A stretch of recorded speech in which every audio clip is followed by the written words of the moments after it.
Hey, what's up?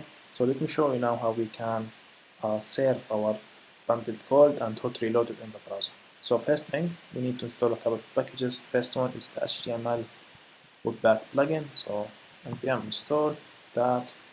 I'll put a link in the description for this.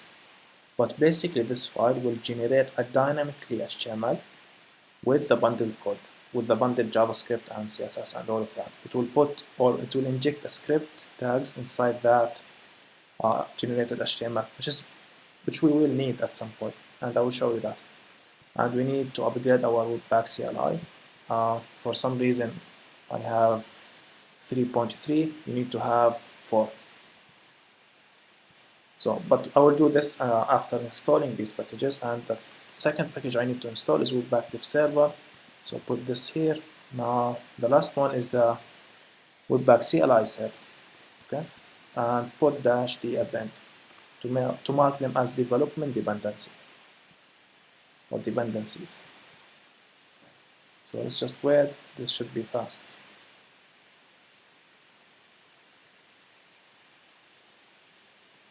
And to upgrade this package, you can actually do the following. So I can copy this and like put at version 4, and this will install version 4. I think it should match with back, not sure, but yeah, let's just wait, see what this will do. Yeah, it's now version 4. Okay. So it's like this, the name of the package and then add the version. So that will be it for this. Now let's go for the webpack.config file. If you look at this and scroll to the documentation here, you should import the plugin constructor and just use it like this. So new HTML webpack plugin. You can give it some options, but we will skip this for now. I will show you why we might need to give it an options.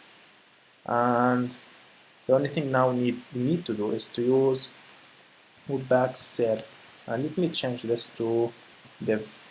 And we don't need now the watch mode, because this actually, the serve command will actually watch it. So we only need one command for now. So let me do npm-dev, and this will open it on port 88. So let's go and have a look.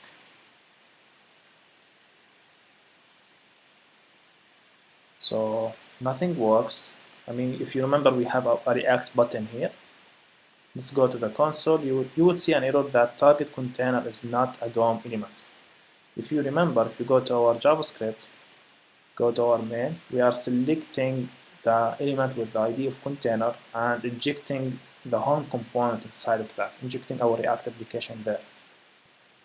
This won't work because the dynamically generated HTML is this.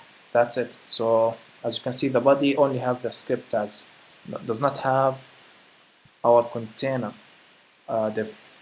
So what we need to do, we need actually to make the HTML plugin or the HTML webpack plugin use this as a template. And so let me remove the script tags. I will do it like this. So just an empty HTML with ID, with a div with ID of container. And let's go to the configuration and pass an object here, give it a template key. This will point to a path to our template. So go to the directory name we are in, then to source, then it will be index of HTML. And that's it. Now let's rerun this again. And yeah, that's something interesting. Actually, Webpack, when you serve the content, it won't bundle it. As you can see, I deleted my dist folder.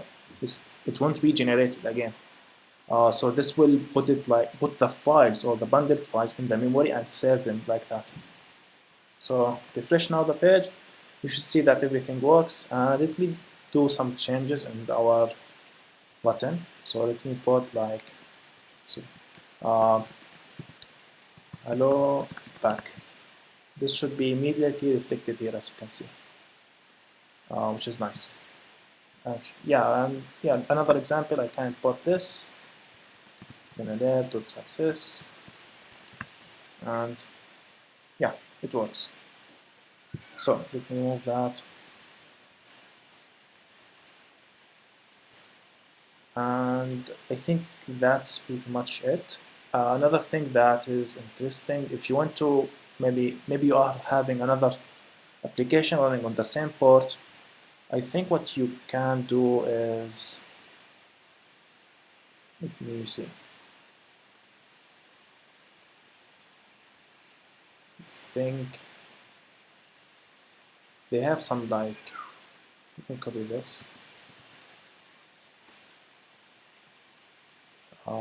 Yes, go to this. I will put it in the description, this link. Yes, you need to put this object. Put it anywhere, just inside the first level object.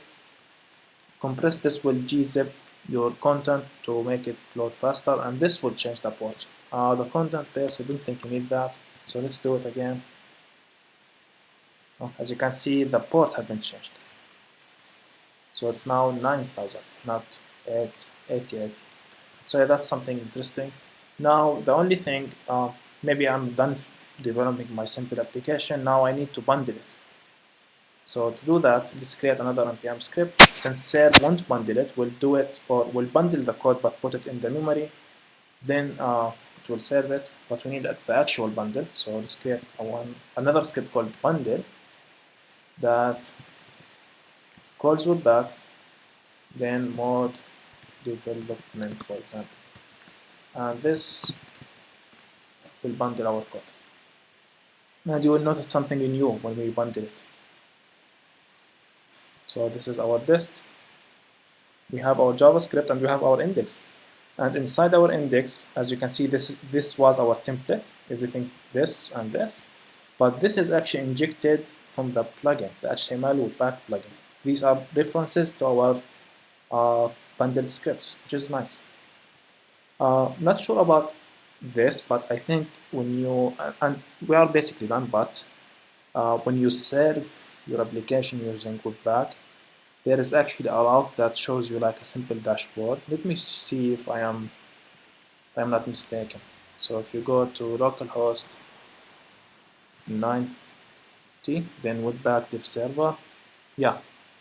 So go to the go localhost, then the port number, then /webpack-dev-server, and you will see everything that webpack is using or serving. As you can see, main.js, main magic HTML for main. Yeah, I think it's not a dashboard, but it's a cool thing. So you might understand your bundle even more. I think that's it for serving. It's really simple. You can customize it, and in the next videos, I will show you like some cool plugins for webpack that makes development much easier and better. Thank you.